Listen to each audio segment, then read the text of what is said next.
있습니다. 문득 생각나는 게 비행기에서 기도하면서 헌신을 했는데 이제 다시 LA로 돌아가면은 참으로 그 비전을 같이 나갈 수 있는 사람들을 만나게 해달라고 이렇게 기도하는 적이 있는데요. 만나기 전에 송 목사님이 그때 송 전도사님이 저를 위해서 먼저 기도를 하고 있었다. 그래서 이분을 만나기를 참 기대를 했는데요. 먼저 그 개인적으로 만난 것은요, 우리 테니스 코트에서 우리 저 김성모 선교사님과 비슷하게 테니스 코트를 테니스 하자고 초대해서 테니스를 같이 했습니다. 제가 테니스를 근데 되게 못했어요. 아니 잘하셨어요. 근데 그거 끝나고 나서 박동원 목사님은 테니스의 프로입니다. 프로.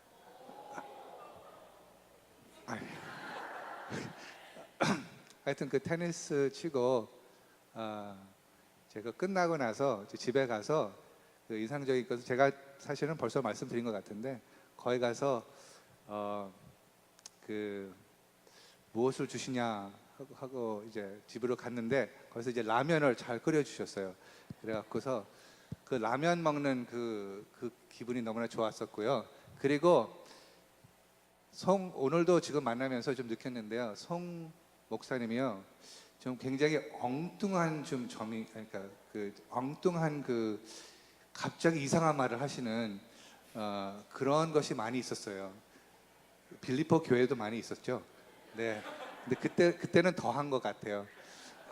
그리고 우리 그 저 김도연 교수님은요, 그 당시 때요, 저의 리더였어요. 제가 이제 대학교를 졸업하고 이제 처음으로 이제 영락교회 대학부로 졸업했는데 이제 대학부로 한 1년을 거기 가서 있으면서 이제 대학부에서 같이 살면서, 근데 그 당시에 이 김도현 교수님이 그때 대학부의 회장님이었었어요. 그래서 인상적인 것은 그 예배 때마다 그 회장이 할 일이 뭐냐면은 광고하는 거거든요. 광고 말씀. 그래서 설교 다 끝나고 나서 이제 서갖고서 이제 광고 말씀하는데 굉장히 온유하시면서도 그 든든한 그 기분을 주는, 그래서 그 학생들이 다 존경을 하는 그러한 기분, 그러한 그 환경을 만든 그 김도연, 그 당시에는 형제님이었었지만 사실 저의 형님입니다.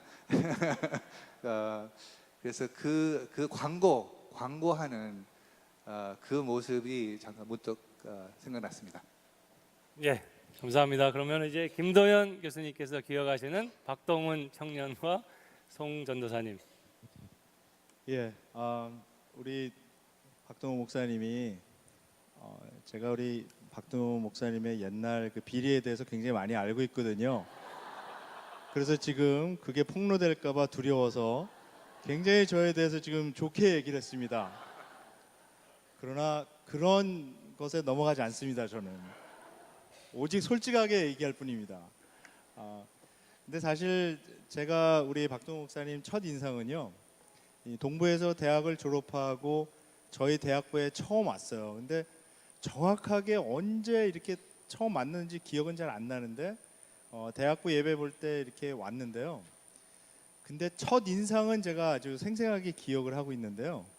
그게 뭐냐 하면 참 착한 사람이 하나 왔구나, 그런 생각이 들었어요. 예. 근데 제가 아까 식사하면서는 좀 이렇게 적나라한 형용사를 썼는데 굉장히 그 말을 제가 할까봐 두려워하더라고요. 그래서 그냥 착한 사람인데 그거를 심하게 표현하면 뭘까 한번 생각해 보시면 답이 있습니다, 거기. 근데 그 인상은 지금 30년이 더 지난 한 32년 정도 됐는데도 전혀 바뀌지 않았습니다. 아직도 선하고 아직도 착하고 정말 좋은 사람입니다. 이제 나옵니다, 앞으로. 우리 송 목사님은 그때 몇 년도에 만났는지 저도 정확하게 기억을 합니다. 83년도에 뵀습니다. 그때 저희 대학부에 새로 부임하시는 그 전도사님이라고 이렇게 그때 교육부를 담당하시던 박광재 전사님이라고 계셨는데 모시고 오셨습니다. 그래서 우리 대학생들한테 이제 새로 부임하시는 전도사님이라고 소개를 해주셨습니다. 근데 그때는 제가 83년도니까 뭐 21살 이럴 때인데요. 굉장히 나이가 많이 드신 분인 줄 알았어요. 굉장히 나이도 많으시고 굉장히 점잖으시고 근데 나중에 알고 보니까 나이 차이가 그렇게 많이 안 나더라고요. 한 11살 이 정도밖에 안 나서 그 좀 놀란 그 적이 있었는데요. 하여튼 그때 뭐라 그럴까 그 처음 뵀는데 그때 어렸을 때는 잘 몰랐는데 나중에 생각해 보니까 어떤 영적인 무게감 때문에 그렇게 느꼈던 것 같아요. 그러니까 이런 육신적인 나이가 아니고 그런 어떤 영적인 무게감 때문에 굉장히 우리보다 굉장히 나이가 높으신, 굉장히 높이 계신 그런 분인 줄 알았는데 막상 부임하시고 나서 이렇게 지내보니까 아까 우리 박 목사님 말씀하신 것처럼 이렇게 때도 시도 없이 이상한 농담을 하시고 그래서 많이 즐거웠던 그런 시절이 있었습니다. 예, 이제 송 목사님께서 기억하시는 우리 김도현 청년과 박동훈 청년의 네, 제가 김도현 교수님을 먼저 박 목사님 만나기 전에 만났어요. 그게 1983년 여름이었어요. 그때 이제 부임하기 전에 그 나성영락교회 교육부 디렉터가 저를 이제 시험 테스트하는 거죠. 그래서 영락교회 대학부 여름 수양회 때 강사로 그때 가서 설을 봤는데 본인은 기억하지 못할지 모르는데 나는 아주 뚜렷이 기억이 나요. 왜냐하면요. 그때 그 대학부에 동물들 8명이 있었어요. 동물, 애니멀.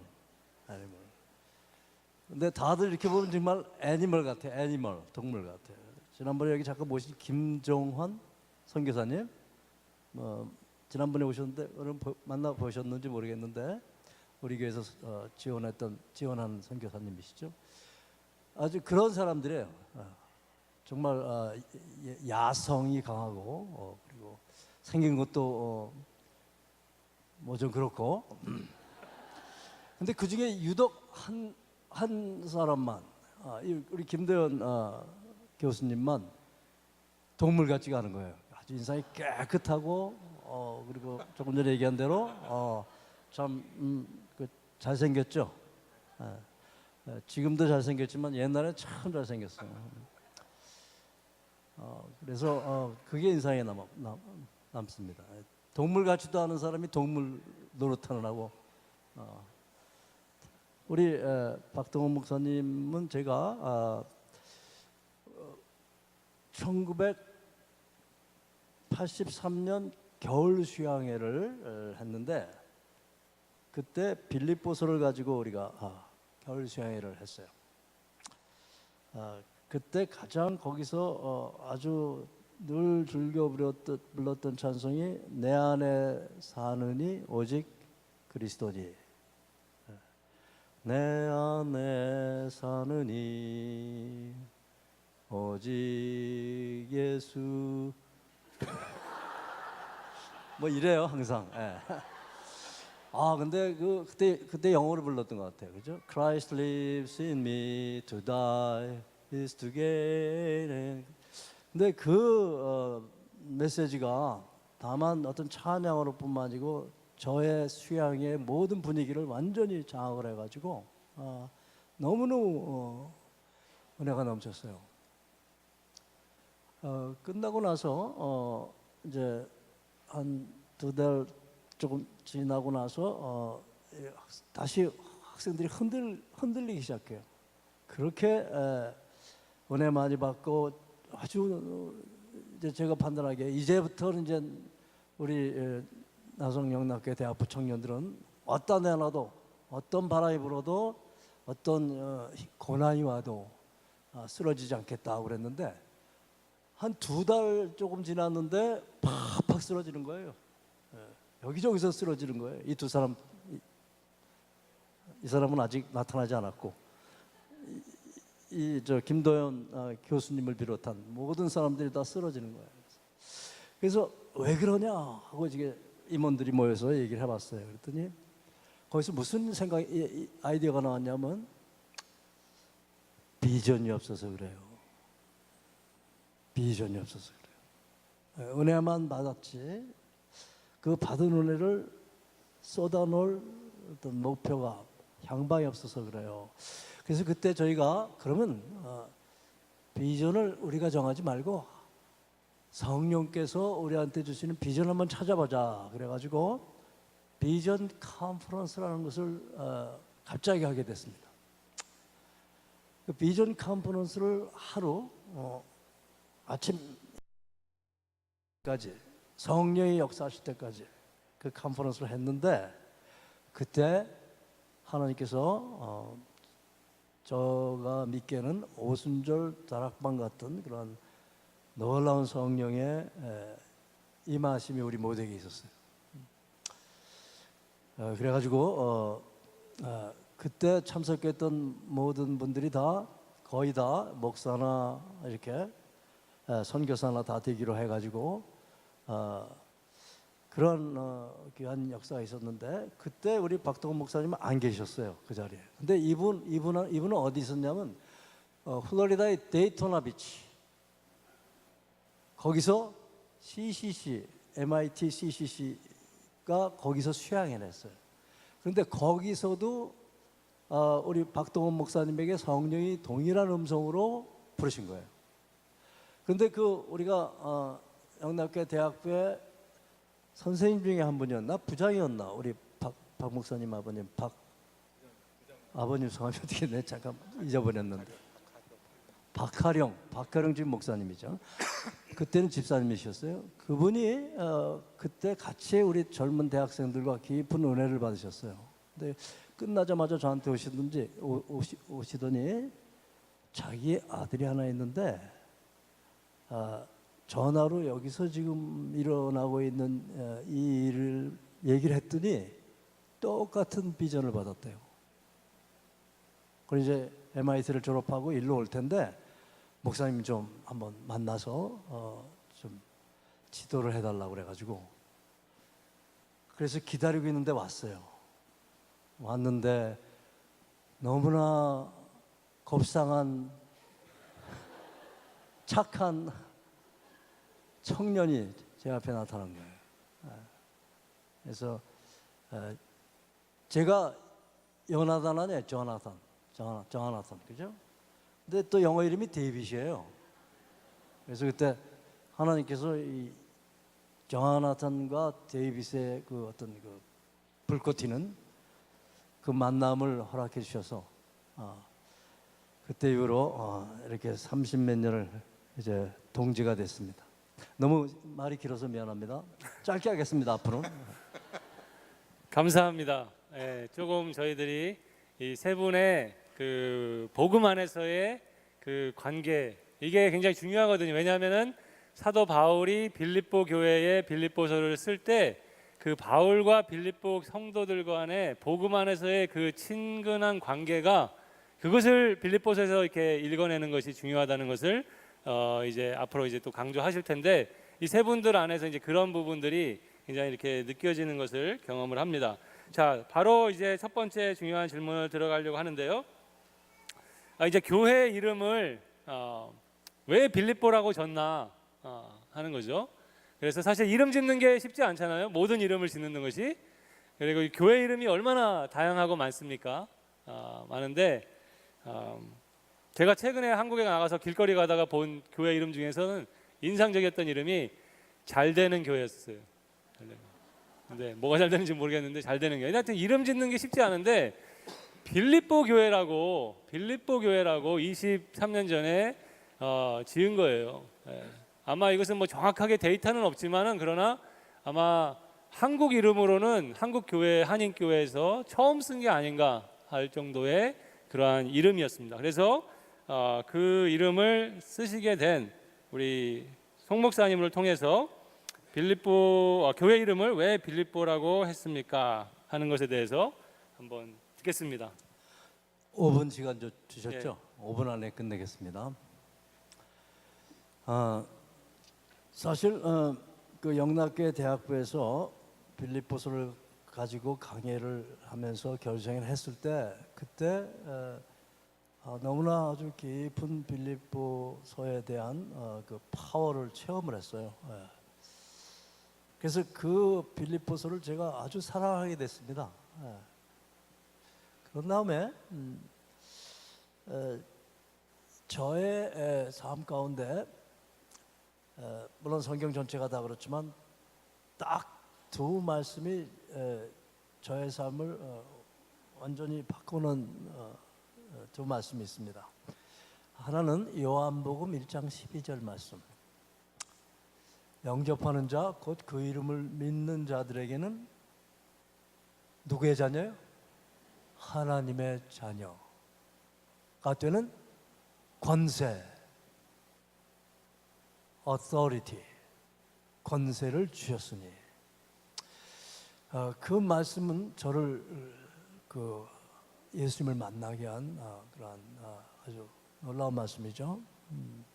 제가 아버님이 6살 때 돌아가신 이후로 아버님에 대한 어떤 그 간절한 그 그리움, 아버지를 갖고 싶은 마음, 그 마음을 갖고 있었는데 그 말씀이 하나님께서 나를 창조한 창조주이실 뿐만 아니고 나의 아버지라는 그 사실이 너무나 감격스러웠어요. 너무나 감격스러웠어요. 그래서 그 말씀을 통해서 예수님을 영접하게 됐고 그 하나님이 살아계시다는 게 그렇게 기쁠 수가 없었어요. 저의 삶이 많은 경우에 절망 가운데서 그냥 매일매일 그저 할 수 없이 살아가는 그러한 소년 시절 또 청소년 시절이었습니다. 그때 하나님이 살아계시다는 그 사실이 얼마나 기뻤는지요. 그런데 더 기쁜 것은 그 살아계신 하나님이 나의 아버지라는 사실이에요. 그게 믿어지는데 얼마나 기뻤는지 모릅니다. 그래서 그 말씀을 통해서 제가 거듭났고 그리고 이제 신앙생활을 시작하게 된 거죠. 근데 그 말씀을 가지고 이제 여러 해를 신앙생활하는데 신앙 연수가 더해가면 더해갈수록 뭔가 참 아쉬운 게 점점 더 커지는 거예요. 복음이 이게 다냐? 복음이 이게 다냐? 뭔가 이거보다 더 깊은 그러한 것이 있을 텐데 이게 뭐냐라고 고민하다가 어느 날 빌립보서 2장 5절에서 8절 말씀을 제가 깊이 묵상하게 된 거죠. 그 전에 이제 마태복음 20장 20절에서 28절 말씀을 한번 묵상한 적이 있습니다. 그때 27절 28절에 인자가 온 곳은 섬김을 받으려 하려 함이라 도리어 섬기려 하고 자기 목숨을 많은 사람의 대속물로 주려 함이라 하는 그 말씀을 깊이 묵상하는 가운데 마음에 영혼에 타치가 있었습니다. 그런데 그게 뭔지 몰랐어요. 그런데 빌립보서 2장 5절에서 8절에 읽는데 너희 안에 이 마음을 품어라 곧 그리스도 예수의 마음이니 그는 근본 뭐라고요? 하나님과 본체시나 하나님과 동등됨을 취할 것으로 여기지 아니하시고 자기를 비어 뭐예요? 종의 형체를 가져 섬기는 분이 하나님이라는 사실이에요. 저는 하나님은 우리의 섬김을 받으시는 분이요, 그죠? 하나님은 절대 권력자요, 지존하신 분이요, 어마어마한 분이시기 때문에 그런 생각을 해본 적이 없어요. 그런데 그 말씀은 하나님이신 예수님은 우리 위에 군림하시는 분이 아니고 우리를 섬기시는 분이다. 종이다. 그런 얘기예요. 이 말씀이 저의 신앙생활을 또 목회생활을 그리고 제가 아까 말씀드린 복음이 이게 단가 하는 그 낱날이 깊어지는 그 허전한 마음을 한꺼번에 해결해 주는 놀라운 말씀이었어요. 그러니까 복음이 내가 하나님이 살아계시고 하나님이 나를 사랑하시고 내가 하나님의 아들이 됐다는 그러한 내용도 굉장히 중요하지만 그러나 복음의 마음 그게 이제 예수의 마음이죠. 종의 마음 그 마음이 너무나 복음에 우리가 잘 알지 못하는 그 부분을 완전히 아주 깊게 제 마음을 제 영혼을 타치를 하는 그런 묵상이 됐습니다. 그 이후로 저의 인생관, 목회관 모든 것이 다 업사이드 다운 됐어요. 그래서 제가 교회를 만약에 개척하게 되면은 빌립보서라는 이름을 줘야 되겠다 하는 생각을 그때 하게 됐습니다. 5분 딱 지났습니다. 예, 그래서 이미 마음에 빌립보 교회에 대한 그런 소원이 있으신 것. 빌립보 교회 이름 좋으신가요? 예, 좋으시면 우리 박수로 주신 이름을 감사하겠습니다. 자, 이 시간에 우리 좀 빌립보서 우리 성경의 빌립보서로 좀 관심을 옮겨보면 좋겠는데 우리 신약 성경에서 우리 빌립보서가 갖는 그러한 비중, 중요성 이것을 어떻게 볼 수 있는지 우리 김대현 교수님께 한번 들어보도록 하겠습니다. 예, 신약 성경에는 사도 바울이 쓴 편지가 13개가 지금 전해지고 있습니다. 그 중에서 빌립보서는 사실 4장밖에 안 되기 때문에 그렇게 큰 그 편지는 아닙니다. 그런데 이 빌립보서 안에는 우리 목사님께서 조금 전에 인용을 하셨지만 2장 5절부터 11절까지 그 이제 어떤 학자는 그것을 바울의 마스터 스토리라고 부릅니다. 그러니까 가장 그 주된 어떤 스토리라는 거죠. 그러니까 그 로마서나 갈라디아서 같은 이제 우리가 1년만 더 있으면 종교개혁 500주년인데 루터는 이제 로마서나 갈라디아서에 이제 집중했습니다. 거기에 나오고 있는 그 믿음으로 오직 믿음으로 우리가 의롭다함을 받는다는 그 교리에 집중을 했는데 사실 그 교리가 이루어지기까지 어떤 스토리가 그 내러티브로 어떤 그 이야기가 깔려 있는가는 사실 빌립보서에 드러나고 있습니다. 그래서 예수님께서 성육신하기 전에 어떤 상태에 계셨고 그리고 또 인간이 되시고 또 종의 형체를 가져서 죽기까지 복종하고 그냥 죽는 것이 아니라 십자가에 돌아가시면서 그 인간이 겪을 수 있는 가장 그 극심한 고통과 또 인간이 내려갈 수 있는 가장 낮은 자리까지 내려가신 근데 그것도 자발적으로 누가 시켜서 한 것이 아니라 아버지의 뜻에 순종해서 복종해서 거기 가장 낮은 자리까지 내려가신 것을 그분을 이제 9절부터 11절에 모든 이름 위에 높은 이름을 주시고 모든 무릎을 그 앞에 꿇게 하시고 모든 혀로 주님이라고 온 우주의 주님이라고 고백해 하시는 그 스토리가 사도 바울이 생각하고 있었던 그 어떤 신학의 예수님에 대한 신학 또 복음에 대한 가장 밑바탕에 깔려 있는 마스터 스토리라고 생각을 하기 때문에 빌립보서가 가지고 있는 중요성은 빌립보서에 그냥 우리가 그냥 기억에 남는 내 안에서 착한 일을 시작하신 이가 그리스도의 날까지 완성하시리라 이루시리라 이런 좋은 말씀도 있고 또 내게 능력 주시는 자 안에서 내가 모든 것을 할 수 있느니라 해서 그런 4장 13절에 나와 있는 그런 우리 기억에 남을 만한 좋은 한 줄의 어떤 그 한 구절의 좋은 말씀이 있기 때문에 우리가 빌립보서를 중요하게 생각하는 것이 아니라 그 빌립보서에 드러나고 있는 가장 밑바닥에 근본적으로 깔려 있는 예수님의 이야기가 거기에 드러나 있기 때문에 빌립보서가 가지고 있는 그 비중은 저 개인적으로는 굉장히 많다고 생각을 하고요. 그리고 또 빌립보서를 통해서 우리가 그 당시 그 교인들의 어떤 그 끈끈한 그 관계, 빌립보서 자체가 이제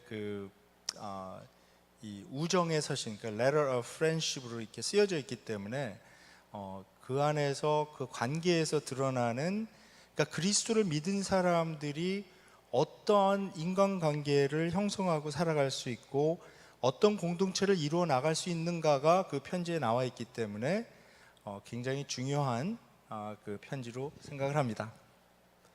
5분 했습니다. 시간들 너무 잘 지켜주셔가지고 일찍 끝날 것 같네요. 네. 감사합니다. 또 이따가 이제 여러분들 아까 송 목사님이 이제 빌립보라는 이름을 지은 것을 개인적으로 이렇게 생각하셨는데 사실 초창기에 성도들이 그걸 어떻게 받아들였을까 하는 그런 이제 생각도 질문도 이제 할 수 있고 또 지금 이제 빌립보 서의 어떠한 그러한 그 중요성 위치를 지금 말씀해 주셨는데 또 질문하는 시간이 있으니까 좀 가지고 계시다가 이따가 질문할 기회를 여러분들에게도 드리겠습니다. 이 시간에는 우리 박동원 목사님께 한번 질문을 드리려고 하는데요. 사실 매주 수요일 날 우리 박동원 목사님께서 이제 오셔가지고 수요 예배를 처음 인도하실 때부터 이제 빌립보서를 가지고 계속 그 설교를 하고 계십니다. 그래서 사실 오늘도 빌립보서를 해야 되는 그 설교의 차례인데 그래서 그 수요 예배를 특별히 빌립보서를 그 강해를 지금 하시게 됐는데 이런 질문을 해보려고 합니다. 우리 박동훈 목사님께서는 빌립보서를 어떻게 읽고 계신가? 빌립보서를 어떻게 읽을 것인가 하는 책이 지금 나왔는데 박동훈 목사님께서는 빌립보서를 어떻게 읽고 계십니까? 열심히 읽고 있습니다. 한국말로도 읽고 영어로도 읽고 있습니다.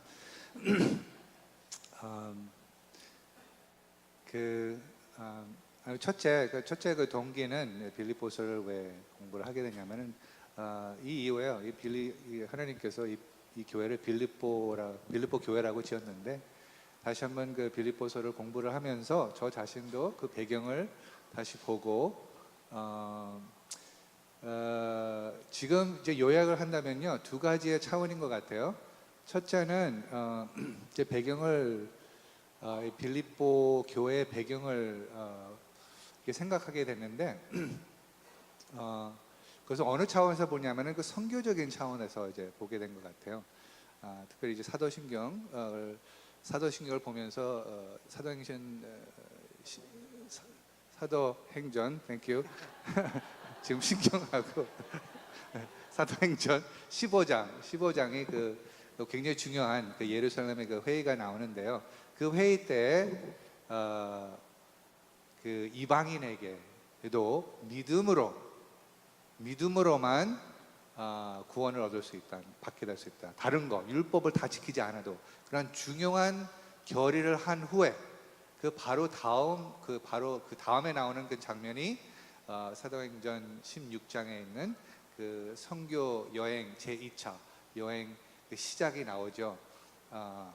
근데 사도 바울이 이제 1차 여행에 있는 그 교회 가서 이제 복음을 전했는데 바나바한테 같이 다시 한번 돌아가서 거기에서 그 복음 전한 사람들한테 어떻게 지내는지 좀 알고 그들을 계속해서 양육을 하고 싶은 마음이 있었고, 근데 그 마음으로 이제 좀 아시지만 이제 갈라졌죠.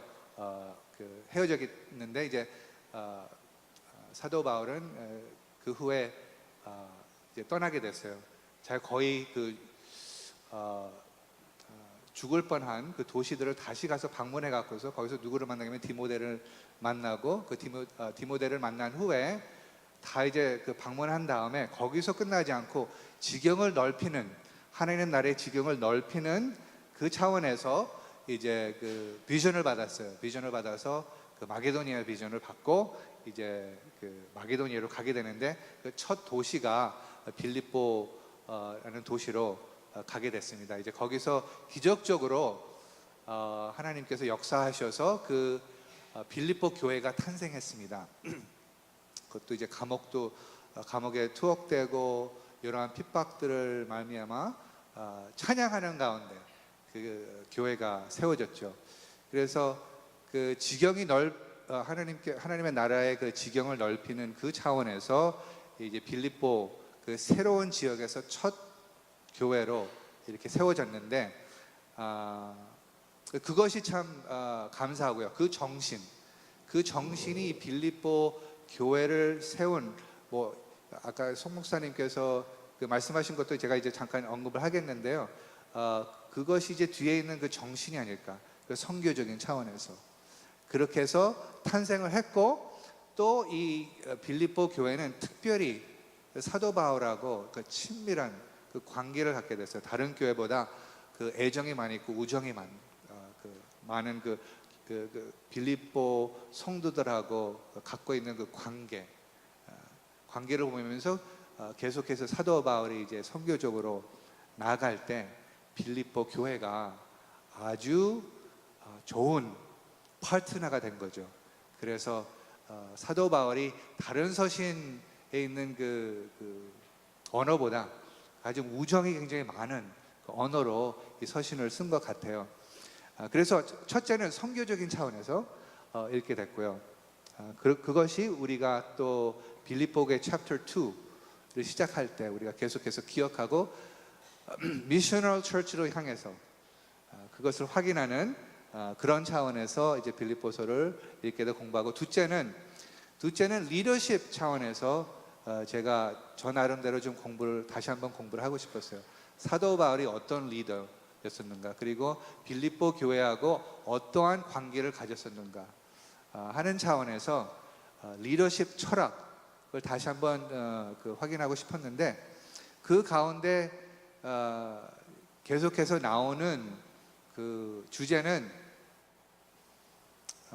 사실 이게 지난 마지막에 있었던 그 성경 공부였었는데요.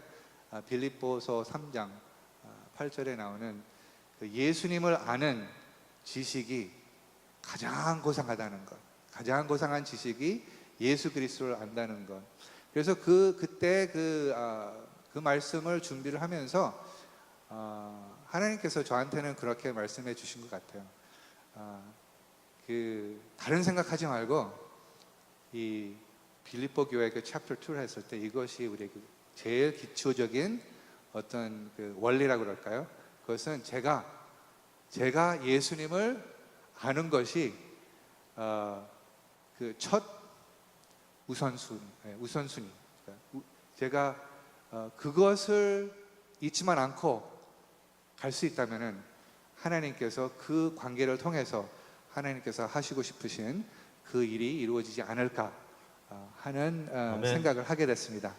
그래서 그 리더의 그 자세, 그 사도 바울의 자세가 너무나 중요하고 저한테는 참 큰 은혜가 됐습니다. 5분 넘었나요? 감사합니다. 예, 빌립보서를 어떻게 읽을 것인가라는 이제 그 책이 출판이 됐습니다. 그래서 우리 김도영 교수님께서 이 빌립보서에 나타난 이 성경의 빌립보 교회는 어떤 교회였나, 어떤 특징을 가지고 어떠한 가치와 어떠한 메시지를 오늘날 교회에게 전해주는 그러한 교회였는가 하는 부분에 대해서 한번 나눠주시겠습니다. 예. 이 빌립보서는 당연히 이제 빌립보시에 쓰여진 그 편지인데요. 이 고대 빌립보시는 아직도 그리스 북부 지방에 잘 그 보존이 되어 있습니다. 많이 이제 부서진 그런 건물의 잔해가 있지만 그 현대의 빌립보시는 고대 빌립보시에서 좀 떨어진 곳에 발전이 됐기 때문에 정말 놀랍게도 잘 이렇게 보존이 돼 있는 모습을 그리스에 가시면 보실 수 있고요. 이 빌립보시는 그 이제 마게도니아 옛날에 그 알렉산더 대왕이 나왔던 그 지방의 아주 그 중심되는 아주 그 가장 큰 도시는 아니었지만 중심되는 도시였고 아주 가까운 곳에 금광이 있습니다. 그래서 그곳에서 나오는 아주 풍부한 그 재정이 있었고요. 그 앞에 빌립보 평야라고 부르는 아주 넓은 평야가 펼쳐져 있기 때문에 군사적으로 또 경제적으로 굉장히 중요한 요충지, 그리고 걸어서 한 1시간 정도만 나가면 바로 그 우리 신약 성경에는 네아폴리라고 나오고 있는 니아폴리스라는 항구가 있습니다. 그 항구에 배가 도착해서 빌립보시로 들어오는 그 길이 비아 에그네시아라는 그 옛날 그리스 사람들이 만들기 시작해서 로마 사람들이 완성시킨 고대의 가장 유명한 그 고속도로 중에 하나가 이 빌립보시를 관통하고 있습니다. 그래서 여러 가지 교통의 요충지이기도 했고요. 경제적으로, 군사적으로 굉장히 중요한 그러한 그 도시에 있었는데 그렇게 큰 도시는 아니었습니다. 지금 추정하기로는 약 한 10,000명에서 15,000명 정도 살았던 그 도시가 아니었을까 이제 추정을 합니다. 이것은 근거 없이 추정을 하는 것이 아니라 고대 그 그리스의 도시들은 도시마다 그 티어럴, 그 극장을 짓게 돼 있는데 보통 그 극장은 그 도시 인구의 10분의 1 정도 사이즈로 짓습니다. 그러니까 예를 들어서 지금 에베소시에 아직도 보존이 되어 있는 그 에베소의 그 극장은 25,000석을 가지고 있습니다. 그 이야기는 에베소시의 그 고대 인구가 25만 명이라는 얘기가 되는 거고요.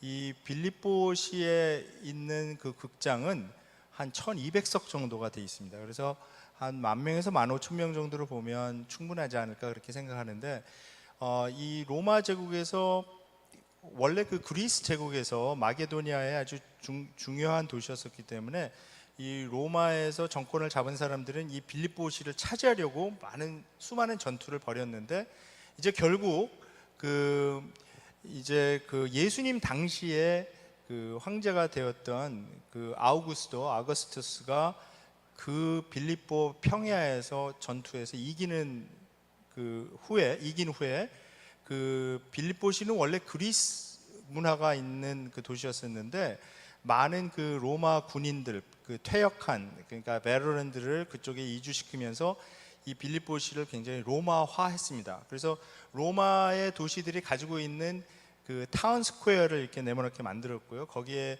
이제 그 유적들이 아직도 그대로 남아 있는 그 상태고 지금 아마도 우리 아까 박동호 목사님 말씀하신 사도행전에 나오는 그 이야기에서 16장에서 사도 바울이 이제 그곳에서 복음을 전하다가 감옥에 들어가게 되는데 그 감옥이 있는 자리조차도 지금 흔적이 남아 있습니다. 그래서 그곳에서 이제 근데 약간 이제 관리가 안 돼서 거기에 가서 이렇게 사진을 찍을 수도 있습니다. 막 들어가서 근데 그 정도로 돼 있어서 그 이제 굉장히 로마화된 그런 도시였었는데 이 도시를 로마 제국의 아주 중요한 도시로 만들기 위해서 많이 노력을 했고 그렇기 때문에 이 로마시에서는 그 황제 숭배 사상이 강하게 드러나 있습니다. 그러니까 로마의 그 제국적인 그 마인셋, 그러니까 로마 제국의 이상을 따라가게 만드는 아주 그런 문화가 있었던 것이죠.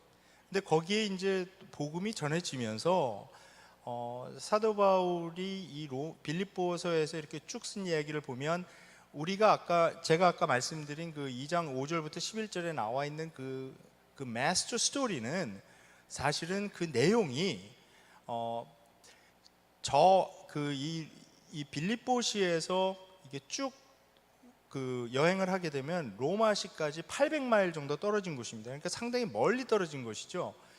그러나 굉장히 그 로마 제국적인 그러니까 임페리얼한 그 엠파이어 냄새가 나는 그런 도시였었는데 2장 5절부터 11절에 나와 있는 이야기는 정말 반제국적인 마인셋을 담고 있습니다. 왜 그러냐면 바울이 선포하는 것은 저 로마에 있는 그 로마 황제가 정말 우리의 왕이 아니라 예수님이 우리의 왕이라는 거죠. 그리고 예수님께서 하신 것은 이 로마 황제가 나타내는 어떤 이상, 이데올로지는 높이만 올라가는 그런 이상을 가지고 있습니다. 그러니까 세상에서 성공하는 것이 남을 밟고 올라가고 다른 사람의 땅을 정복하고 남의 경쟁에서 이기고 자기의 업적을 쌓고 공로를 쌓아서 자기의 어떤 그 훌륭함으로 명예를 쌓고 그렇게 해서 영광을 취하려는 그런 마인셋을 가지고 있는데 비해서 예수님께서는 자기가 당연히 누릴 수 있는 이런 모든 영광, 명예, 특권, 권리 이런 것을 다 포기하시고 하나님과 본체이셨던 분이 그걸 다 비우고 사람이 되시고 그냥 사람이 되신 것뿐만이 아니라 계속 더 낮아지셔서 종의 형체를 가지시고 또 십자가의 죽음을 경험하시고 하는 이런 낮게만 아래로 내려가는, 그러니까 반제국적인 그 마인셋과 라이프스타일을 보여주는 그런 편지이기도 합니다. 그래서 이런 복음, 그리스도의 복음을 받아들인 이 빌립보 교인들이 사실 그 전에 아마도 이러한 경제적으로 상당히 부유했던 빌립보시에서 상당히 잘 나가던 사람들이었을 것입니다. 그런데 오히려 복음을 받아들이고 나서 이 사람들의 생활이 어려워졌습니다. 그 전에 자기들이 마음 놓고 했던 비즈니스도 좀 이제 마음에 걸리는 것이 많이 있고요. 사도 바울이 가르쳤던 그리스도의 오직 1장 27절에 오직 그리스도의 복음에만 합당하게 생활하라, 그 말은 어떤 추상적인 말이 아니라요, 황제의 복음, 그러니까 로마 황제가 가르치는 그러한 그 이상, 그런 성공의 개념, 그런 것을 버리고 그리스도께서 낮아짐으로 계속 섬기려고 낮게만 가셨던 그 길을 따라가라고 가르치셨으니까 그렇게 따라가다 보니까 오히려 경제적으로도 더 어려워진 점들이 있고요.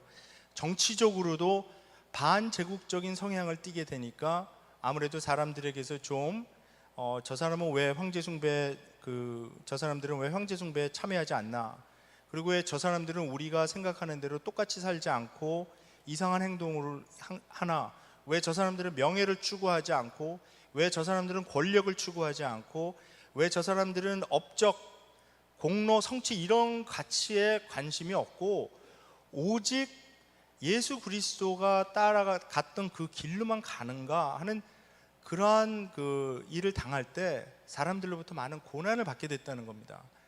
그것에 대해서 사도 바울이 이제 그 고난에 의미가 있고 그 고난을 받는 것이 아무나 받는 것이 아니라 그 고난은 특권이고, 그리고 그리스도의 고난에 참여할 수 있는 그 특권을 주신 거니까 오히려 기뻐해라. 그러니까 고난 속에서 피어나는 그 기쁨, 그것을 이제 잘 얘기했다고 지금 생각을 하는데요. 제가 몇 분에 시작했습니까? 까먹었습니다. 몇 분에 시작했죠? 3분 남았습니까? 예, 알겠습니다. 예. 왜냐하면 뭐 얘기를 하자면 우리 밤새서 얘기할 수 있으니까요. 참아야 합니다. 그래서 이 빌립보서에 드러나 있는 이 빌립보 교회는 이런 고난을 당했던 교회였었고, 그 고난이 가지고 있는 의미에 대해서 사도 바울이 계속해서 이 그리스도의 고난을 또 얘기하면서 이해를 시키려고 했던 것이고요. 그러나 바울이 정말 강조하고 싶었던 것은 이들이 경험할 수 있는 그 기쁨은 고난을 겪지 않은 사람들은 경험할 수 없는 그런 기쁨이라는 거죠. 그러니까 우리가 현대에서도 어떤 사람들이 많이 재미를 추구합니다. 재미도 추구하고 어떤 쾌락을 추구하는데, 그런 재미와 쾌락은 사실 별 의미도 없을 뿐만 아니라 순간적이고 오래가지 못합니다. 그러나 여기 사도 바울이 빌립보서에서 말하는 이 기쁨은 고난을 경험한 사람들이 경험하는 그 기쁨, 그리스도의 고난에 참여해서 동참해서 고난을 받고 난 다음에 경험하는 그런 기쁨, 그러니까 모든 것이 다 형통해서 잘 되고 복되고 그러는 가운데서 그냥 이거 좋구나 하는 그런 기쁨이 아니라 정말 고난 속에서 겪는 그런 기쁨을 이야기하기 때문에 이 기쁨을 갖는 것도 아무나 가질 수 있는 것이 아니라 오직 이러한 그 고난을 겪은 사람들만 경험할 수 있는 특별한 기쁨이기 때문에 이 기쁨에 대해서 계속 강조하고 또 기뻐하고 또 기뻐하라. 사실은 이 기뻐하라는 것이 우리가 명령을 듣는다고 갑자기 기뻐할 수 있습니까? 누가 지금부터 하나 둘 셋 기뻐하세요. 그렇다고 그냥 바보같이 웃으면 약간 정신이 돈 사람 같겠죠.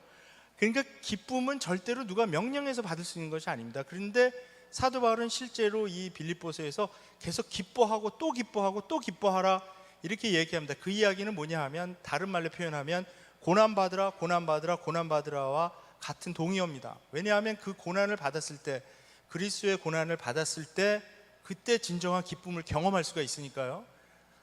그래서 그 고난 속에 그래서 제 책 이름을 고난 가운데 넘치는 기쁨이라고 지어서 그 얘기를 하는 순간 8시 반이 돼서 끝났습니다. 예, 감사합니다.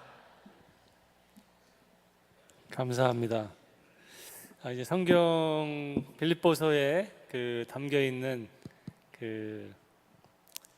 이 메시지, 정말 중요한 메시지를 너무나 탁월하게도 이 짧은 시간 안에 저희들에게 전달해 주시는 감사드립니다. 송 목사님께 질문을 드리고 싶은데요. 이제 23년을 이 빌립보 교회라는 그러한 이름을 달고 이제 그 목회 또 같이 사역을 감당해 오시면서 이러한 그 빌립보서에 담겨 있는 그러한 의미들, 이러한 가치들, 그러한 것을 어떻게 23년 안에서 경험하고 또 때로는 그것이 안 되기 때문에 또 힘들어하는 그러한 과정을 통해서 경험해 오셨는지 거기에 대한 어떤 답변을 한번 듣기를 원합니다. 네, 그래서 이제 저한테 여기 그 카운티를 줄 때는 질문이 지금 질문하고 달라서 당황을 하는데 원래 질문은 김도현 교수님의 답변에 대한 저의 견해를 얘기하라고 그랬는데 같은 질문이에요? 같은 질문이죠. 그 견해가 이제 23년에 이 빌립보 교회를 하는 사역을 통해서 답변을 해주시면은 먼저 생각나는 견해는 지금 30년 전인가? 33년 전에 33년 전엔 제가 빌립보서를 가르쳤는데 33년이 지나고 나서는 저한테 지금 빌립보서를 가르치는 입장에 근데 기분이 나쁜 게 아니고 기분이 참 좋아요. 네. 그런데 이제 보다 더 그 질문에 답을 드리자면 그 사실 우리 같은 사람들이 성경을 가리키는 사람들이 우리 목사들이 주님의 복음을 전할 때 복음을 반쪽짜리 복음만 전하지 않았나 하는 생각을 많이 하면서 지난 24년 동안 목회를 해왔습니다. 조금 전에 말씀드린 대로 저는 빌립보서를 통해서 복음의 마음, 예수님의 마음이죠. 예수의 마음이 어떤 것인가를 깊이 깨닫게 됐고 그리고 그 전에 제가 전하고 믿었고 즐기고 좋아했던 복음의 내용 그 복음의 내용만을 그걸 계속 강조하면서 전하면서도 그러나 이 복음의 마음을 내가 먼저 그래서 마음이니까요. 그런 마음을 품고 그 마음을 내 행동으로 제가 섬기는 여러분들에게 나타내야 하는 이 도전이 참 어려웠습니다. 왜냐하면 저도 똑같은 복음의 정신에 반하는 그러한 악한 마음이 저 안에 늘 있기 때문에 남을 지배하고 싶고 높은 데서 위에서 밑을 내려다보면서 살고 싶고 권세를 부리고 싶고 남을 임으로 주관하고 싶고 하는 그런 죄성이 제 안에서 끊임없이 올라오기 때문에 그것을 늘 이 말씀 정신으로 제어하면서 실제로 나의 마음이 예수의 마음을 닮아가는 그 과정이 그게 참 힘들었어요. 지금도 힘듭니다. 그렇지만 지난 23년 동안에 주님의 은혜죠. 주님의 은혜로 계속 그 목표를 가지고 많은 경우에 제가 그 목표대로 살지 못하고 또 이중적인 삶을 사는 경우도 많았지만 그러나 그 목표를 잃어버리지 않고 그 예수의 마음을 품으려고 애를 쓴 것은 또한 사실입니다. 그래서 23년 후에 돌이켜보면 제가 잘해서가 아니고 주님께서 이 빌립보 교회가 적어도 예수의 마음을 알고 그 예수의 마음을 실천하려고 하는 그러한 대부분의 사람들이 중심을 이루고 있다 하는 그 열매를 보게 됩니다. 그래서 참으로 감사한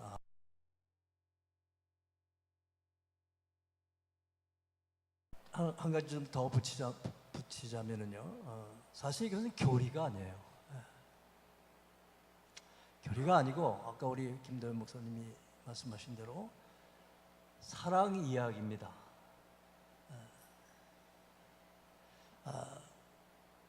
하나님이 우리에게 주신 언약 이전에 우리가 신부가 돼서 예수님과 결혼하는 그런 결혼했을 때 우리에게 주는 그 언약 이전에 하나님과 우리가 사랑하기 시작해서 그 사랑이 바깥으로 나타나는 것이 사랑하면 뭐 해주고 싶잖아요. 사랑하면 나는 죽고 상대방이 잘 되길 바라잖아요. 그래서 이게 복잡한 게 아니고 무슨 신학이 아니고 이게 사실 사랑 이야기더라고요. 그래서 빌립보서 1장 3절부터 내가 너희를 생각할 때마다 나의 하나님께 감사하고 너희를 위해서 기도할 때마다 기뻐하고 너희를 위해서 기도할 때마다 내 하나님께 감사하고 또 8절에 내가 너희 무리를 얼마나 사랑하는지 그리스도 예수 안에서 얼마나 사랑하는지 하나님이 내 증인이시다. 그러한 그 밑바닥에 사랑에서 이 머슴 정신이 나오고 그리고 그것이 억지로 되는 것이 아니고 사랑하기 때문에 섬기게 되고 그러다 보니까 세상하고는 다르게 사는 그러한 모습이 나타나게 되고 하는 것이 아닌가 그렇게 생각을 합니다. 맞습니까? 네, 감사합니다. 이 시간에 여러분들에게 한번 기회를 드리겠습니다. 지금까지 짧은 것 같지만은 또 굉장히 너무나 잘 준비해 주셔서 중요한 메시지들을 저에게 잘 나눠주셨는데 우리 빌립보 교회 또 빌립보서 그것과 연결돼서 또 오늘 나눈 내용들 또 어떤 질문이 있으신 분은 이 시간에 한번 손을 드시면은 직접 들을 수 있는 기회를 드리도록 하겠습니다. 이런 기회가 자주 오는 기회가 아닙니다. 손을 드시고 궁금했던 것 또 들으시면서 떠오르는 질문이 있으면은 있어요? 드셨어요 누가? 저 뒤에 드셨네요. 마이크 좀 누가 좀 도와주십시오. 이 앞에 있는데.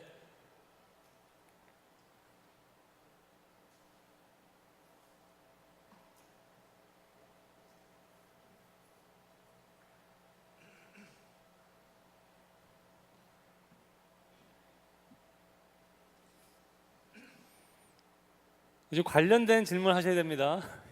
이 범위 안에서 오늘 나눈 주제. 저는 빌립보 교회 변영님이라고 합니다. 사실 전 이거 빌립보서를 제가 많이 좋아하는 그런 서신서이고요. 제가 지금 1장 1절부터 다 외우시죠? 예, 다 좀- 한번 외워보세요. 아니 뭐 지금 외우는 거는 중요한 것 같지가 않고 시간 때문에 제가 지금 저기만 저 우리 저기만 하나 물어보. 바울이 지금 이 서신서를 옥중에서 썼잖아요. 근데 지금 이 바울이 지금 그 지금 그 저기가 어떤 사람들이 이제 와서 그 얘기한 걸 듣고서 이제 그 편지를 보낸 건데 그거를 바울이 어떤 심경으로 저 사람들한테 편지를 썼을까 하는데 그 바울의 심정을 한번 알아보고 싶습니다. 예. 옥중에서 예. 쓴 바울의 심정. 예. 그 빌립보를 다녀오신 김대현 교수님께서 이게 아니고 예. 미국의 떠오르는 신학자. 아, 예. 근데 아까 그렇게 하면 안 된다 그랬잖아요. 그런. 예. 올라가면 안 돼요. 예, 뭐 우리가 이 옥중서신이라고 흔히 부르기 때문에 이제 감옥에서 쓴 거는 저희들이 다 알고 있고요. 그리고 바울은 지금 아주 중요한 재판을 앞두고 있습니다. 그래서 그 재판 결과에 따라서 사형을 당할지도 모르는 그런 상황이 있습니다. 그런데 제가 이제 책에도 썼지만은 바울은 아마도 자기가 사형 당할 가능성이 상당히 높다라고 지금 생각을 하고 있고요. 그래서 어떻게 보면 약간 뒤쪽으로 가면 유언 같은 그런 느낌도 나기도 합니다. 마지막으로 남기는 어떤 글 같은 자기가 정말 사랑하는 그 빌립보에 있는 성도들에게 저 사랑의 편지를 마지막으로 이렇게 남기는 그런 느낌도 나고요.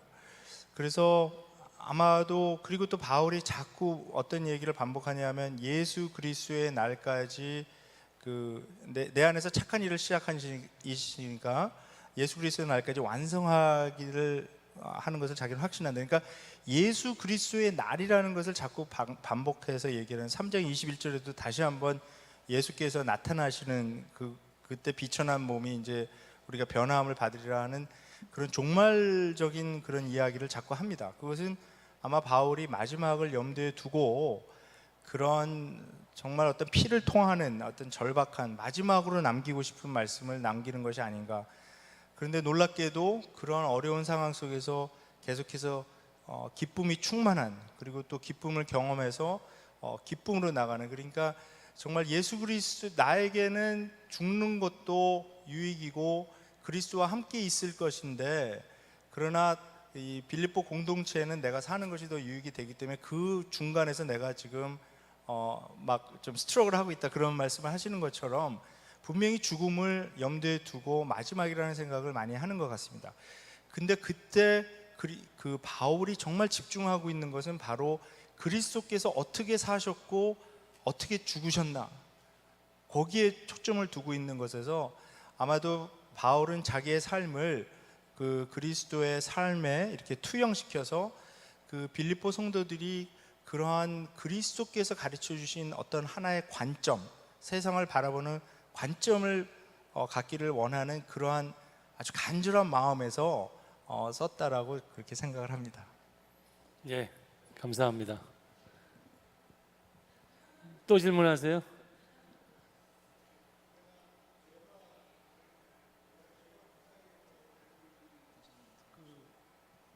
제가 묵상해서 알고 있는 그를 한번 저도 좀 한번 얘기하고 싶은데요.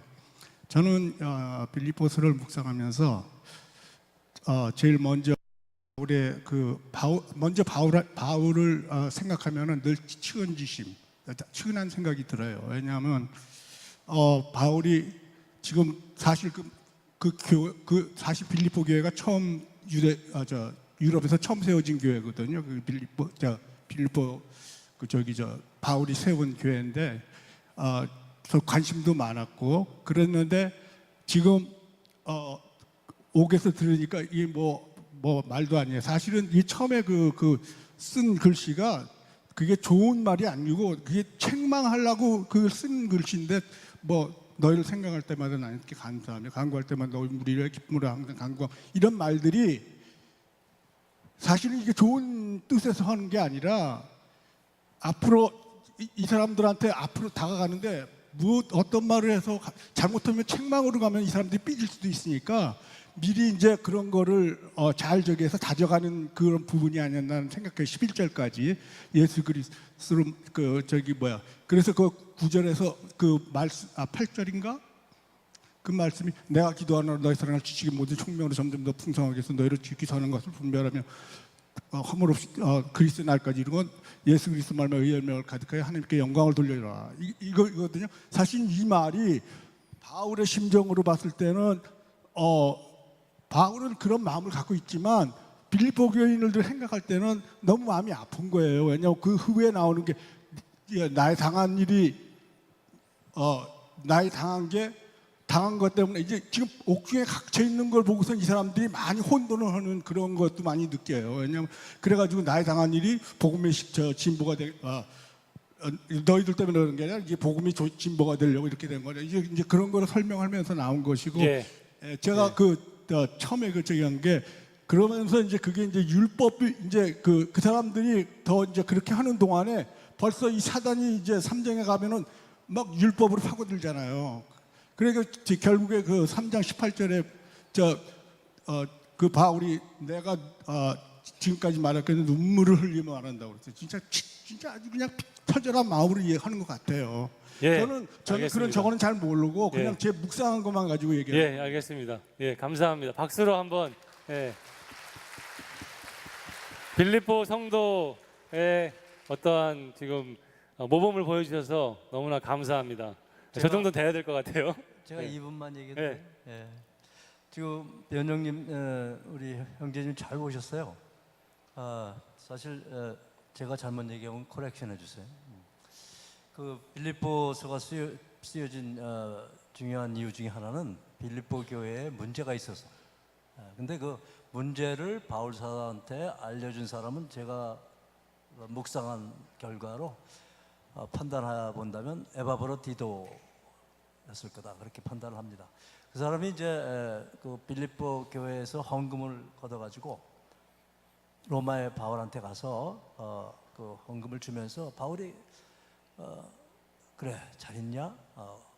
빌립보 교회 잘 있어? 그렇게 물어봤을 거예요. 그렇지만 뭐 좋은 얘기를 많이 했을 거고 그렇지만 에바브로디도가 마음에 아마 서너 가지 빌립보 교회의 중요한 이슈가 있었어요. 그 중에 하나는 신학적인 문제. 이것은 뭐냐면 왜 바울과 같이 너무나 능력이 많은 하나님의 종이 이 세상 권력에 잡혀가지고 감옥에 들어가 있냐?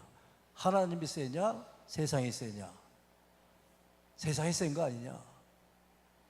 거기에 대한 어떤 그때는 우상 숭배하는 그러한 문화였었으니까요. 그러니까 신끼리 경쟁해봤을 때 예수가 황제보다 세상의 권력보다 힘이 없는 거 아니냐 하는 그런 마음들을 다 가질 수 있겠죠. 그래서 이제 바울 사도가 형제들아 나의 당한 일이 도리어 복음의 진보가 된 줄을 너희가 알기를 원한다. 답을 주는 거죠. 책망하는 게 아니고 답을 주는 거죠. 그 다음에 이제 또 거기에 무슨 문제가 있었냐면 서로 비교하는, 교회 안에서 리더끼리 서로 비교하는 거예요. 그래서 빌립보서 2장 1절부터 이제 거기에 대한 답을 주는 거죠. 그러면서 이제 5절에 들어가서 그런데 각각 자기보다 남을 낫게 여기고 뭐 한 마음이 돼서 한 뜻이 그렇게 얘기하면서 5절에서 그런데 그보다 더 중요한 것은 너희가 예수의 마음, 종된 마음을 품으면 된다. 그래서 거기에 대한 답을 준 거고, 그 다음에 이제 거기에 또 율법주의가 들어왔습니다. 거기에도 이제 할례 받아야 된다. 또 뭐 스펙이 좋아야 한다. 뭐 그런 요새 세상에 우리 교회에 많이 들어오는 얘기들이죠. 교회에 어느 정도 공로가 있었냐. 뭐 그런 걸 놓고 나도 육신으로 자랑할 게 많다. 그런데 그런 것이 그리스도를 아는 지식이 방해가 되기 때문에 나는 그것을 배설물로 여긴다. 그러면서 이제 예수 그리스도라는 지식이 가장 고상하다. 이제 그런 답을 간간히 섞으면서 그것이 어떤 책망하거나 마음속에 어떤 그 왜 이렇게 잘못해 그런 마음이 아니고 정말 사랑하기 때문에 정말 이 사랑하는 감정에서 나오는 진실을 얘기한 거죠. 예. 예, 감사합니다. 우리 박동원 목사님께 이제 결론으로 저희가 이렇게 좀 마무리해 가면서 질문 드리는데, 이제 빌립보라는 이름을 가진 우리 빌립보 교회가 이 챕터 2라는 말을 하면서 놓치지 말고 꼭 붙잡고 나아가야 될 것이 무엇일까? 또 오늘 나온 내용 가운데서도 혹시 답변을 부탁드립니다. 네, 지금 벌써 다 얘기한 것 같은데요. 다시 한번 잠깐 반복한다면은 예수님의 마음을 우리가 잊지 말아야 될 거고요. 그리고 특별히 이 동역에 대해서 그 사도 바울하고 또 디모데, 에바브로디도 또 빌립보 성도들 동역에 대해서 어떤 관계, 어떤 그 정말 애정 있는 관계. 그래서 이제 사도 바울이 많이 그런 문제를 놓고 이렇게 쓸 때 어떤 마음을 갖고 했었나. 하여튼 굉장히 빌립보 성도를 굉장히 사랑한 것 같아요. 굉장히 스페셜한 것 같았어요. 그래서 그러한 그 언어를 쓰셨고, 그래서 빌립보 교회가 이제 챕터 2에서 놓치지 말고 나가야 되는 것은 계속해서 이러한 관계를 우리가 가지고 또 서로 서로에 대한 그러한 마음, 또 무엇보다 아까 제가 말씀드렸던 다른 어떤 우리를 어떤 measure 할 때, 우리 자신을 볼 때 어떻게 해야 될까? 어떤 사이즈로 우리가 볼 것인가? 아니면 어떤 프로그램이 많고 뭐 그런 것으로 우리가 할 것인가? 아니면 우리가 지속적으로 예수님을 알아가는, 그리고 그것을 더 그냥 지금까지 내가 예수님을 잘 알았으니까 더 안 알아도 된다는 그러한 마음이 아니라, 지금 계속해서 주님을 아는 것이, 주님은 너무나 크시기 때문에 우리가 얼마나 많이 알아도 더 많이 알 수 있는 그런 마음을 갖고 갈 것인가. 저는 거기다 이제 많이 저 자신 저 나름대로 이렇게 집중을 하게 되는 것 같아요. 제가 얼마나 예수 그리스도를 사랑하는가, 그리고 얼마나 더 많이 알고 싶은가, 고난에 참여하고 싶은가, 어떤지 부활의 능력, 고난, 하여튼 예수님께서 어떻게 인도하시는지는 모르겠지만은 그것을 정말 따라가고 싶어하는 그러한 마음이 더 깊어지기를 바라는 마음이 있습니다. 예, 감사합니다. 이 빌립보서를 어떻게 읽을 것인가라는 그 빌립보서의 주석서라고 이제 볼 수 있는데, 고난 가운데 넘치는 기쁨의 이제 소제목이 붙어 있습니다. 우리 김도현 교수님께서 이제 쓰셨는데, 이게 이렇게 대해 보시면 알지만은 좀 이렇게 송 목사님 표현대로 세계적인 뜨는 그러한 신학자이심에도 불구하고 굉장히 수수하게 이렇게 얘기하시는데, 그 책에서도 드러나 있습니다. 그래서 이것이 어떠한 뭐 전문적인 그러한 서적처럼 느껴지지가 않고, 굉장히 그 한 장 한 장이 메시지를 담겨서 빌립보서를 이해하는데 굉장히 도움을 주는 그러한 이제 책인데, 이 책을 열면은요, 거기에 이 책을 복음의 스승 송영선 목사님의 은퇴를 기념하며 이 책을 헌정합니다라고 쓰셨어요. 그래서 우리 김도현 교수님께 2016년에 이 책을 발간하시면서 또 이 책을 송 목사님께 드리는 그러한 배경이 의미가 무엇인지 한번 물어보고 싶습니다. 예, 제가 이 책을 이제 다 쓰고 나서 맨 마지막에 이제 서문을 쓰고 있었습니다. 그 그게 지난 봄이었는데요. 이제 쓰면서 많은 감사하는 마음이 참 넘쳤습니다. 그래서 보통 이제 서문을 쓸 때 그동안에 여러 도움을 주신 그런 분들에게 이제 감사를 표하는 그런 이제 글이 있는데 그런 마음이 이제 가득 차서 그렇게 글을 쓰고 있다가 생각난 것이 저에게 이 빌립보서에 이 고난과 기쁨이 함께 들어있다는 것을 누가 가르쳐 주었나 그렇게 생각을 해봤습니다. 왜냐하면 그 전까지는 저도 뭐 3대째 그리스도인이고 빌립보서는 참 어렸을 때부터 좋아했지만은 빌립보서는 항상 누구든지 어떻게 얘기하냐면 기쁨의 서신이다. 여기에는 기쁨이 있다. 근데 그 고난과 기쁨이 같이 들어와 있다는 것을 처음으로 가르쳐 주신 분은 그 1983년도에 그 나성영락교회 대학부 겨울 수련회 때 그때 저한테 굉장히 충격적으로 다가오게 했던 송영선 그때 전도사님이었습니다. 왜 그러냐면 우리 수련회를 갔는데 그 수련회 내내 고난이라는 주제를 가지고 대학생 수련회 말씀을 전해 주셨습니다. 근데 그때 빌립보서에서만 설교를 하셨습니다. 그래서 그때 처음으로 그 고난과 기쁨이 이 빌립보서에 같이 들어있다는 것을 깨달은 것이 굉장히 머릿속에 생생하게 남아 있었고요. 그래서 제가 깨달은 그것이 뭐냐 하면 그때 처음으로 이걸 깨달았구나. 그래서 제가 이제 서문에도 썼는데 그때 어떤 씨가 이렇게 심어져서 그것이 30여 년 동안 자라서 제가 신약학을 공부하고 그동안에 뭐 영어나 독일어나 프랑스어로 쓰여져 있는 제가 접근할 수 있는 대부분의 주석서를 공부를 했고 그리고 또 여러 가지 학문적인 저술도 보았습니다.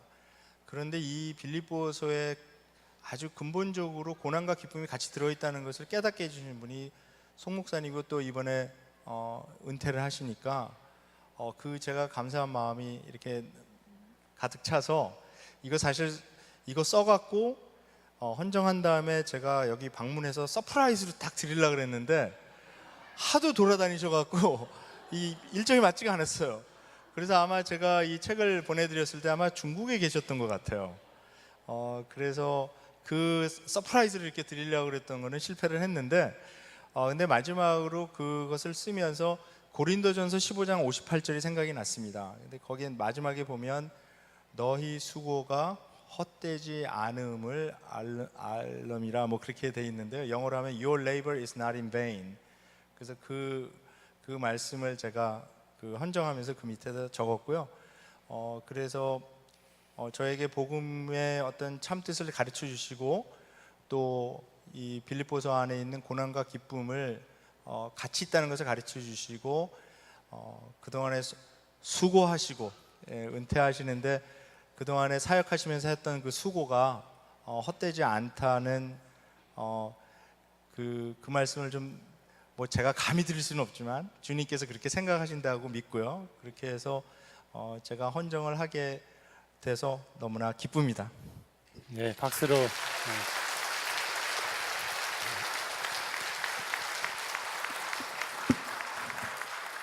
예, 그 1983년 한 30년 여년 전이기 때문에 이 기억들이 이렇게 좀 정확할까 이제 이런 걸 하면서 근데 송 목사님께서 아까 저희가 같이 미리 모였을 때 그때의 사역하실 때의 그런 했던 자료들을 가지고 오셨어요.